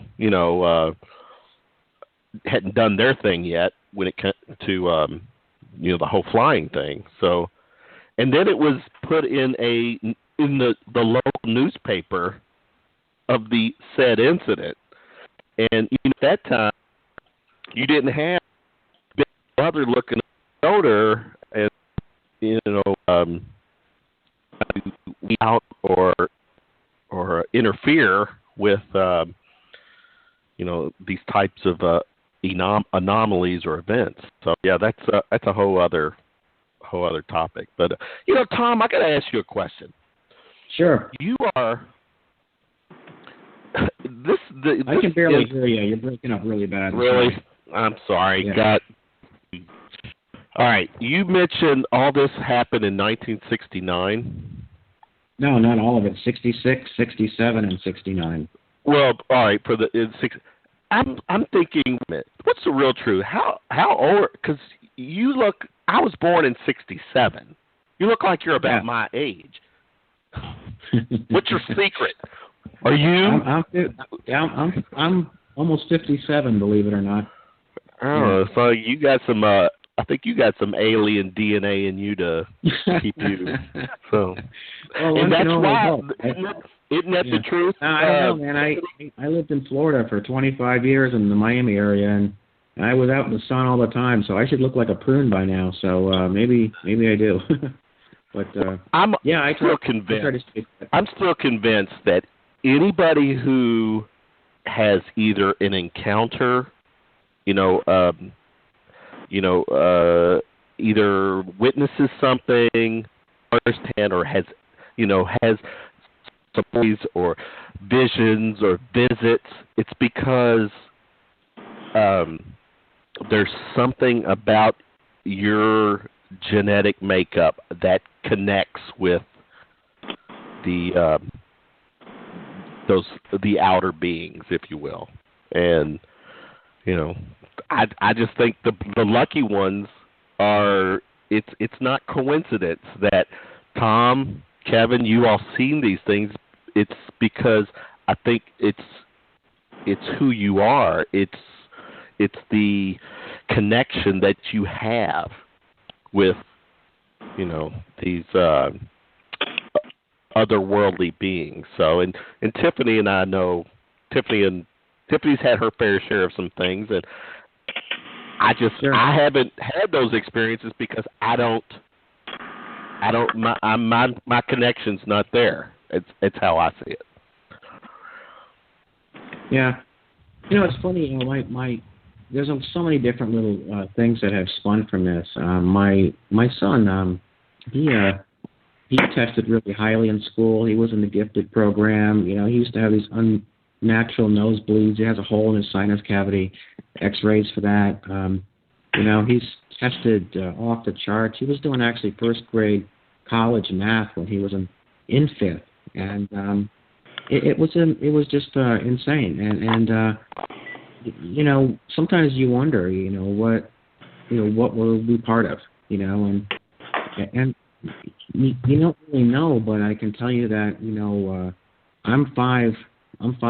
My son's 6 foot. My wife was 5'2". He's not only 6 foot, but we're all Rh negative, which a lot of people talk about, and I'm O negative, and he was a high school quarterback. He has an arm like a rocket. Quick, sharp. I mean, he's an amazing kid. So you have to ask yourself, was there something mutually exchanged? Were we part of something, an experiment? Is that why, he's actually had moments too that he can't really make sense of. So, yeah. Well, Thom, you and I can sit there and talk all day about, first of all, being Rh negative, and then having different psychic incidences, and then having these super brilliant children that are just absolutely stunning and quick as a whip. And there's a lot going on here, like I said, and I think that it is related to family. It's related to blood. It's related to all of these things that we can't quite understand. But I really am very happy that you all were able to come together and organize this conference, which will have so many cool aspects to discuss. And I wish I could go. I really do. In fact, I think that we should have this event next year, and that way I can plan on attending. We'll do it. Yeah. Yep. I think it would be a great idea. I think it's going to be pretty big for everybody. I think it's going to at least bring out the truth, and I'm sure we can establish the historical significance as permanent. I think that'll change quite a bit. Yeah. And what else is really cool, too, is that Steve Butternut is actually holding it. The place we were leaving that night is actually the place that's holding the event. Well, that's why right. Don't we do this? Yeah. Tiffany, why don't we do this? Why don't we set up a part 2 visit, if you will, and of recapping the event, because I'm genuinely interested in knowing well, maybe how you guys that all can went. broadcast live. Maybe one of you can broadcast live from there. That would be great. Yeah, great idea. We'll be all there, and we'll probably have a lot more information. Is it a tax write-off? I'll comp your ticket. I'm sure you could get it that way. What do you think? You're CPA, man, not me. Well, let's get contact information from Thom, and then Kevin, and then Melanie, please. All right. My website is Thom, T-O-M. I spell it T-H-O-M a lot, but it's TOMREED.info. And the event itself is MASS, M-A-S-S, UFOfestival.com.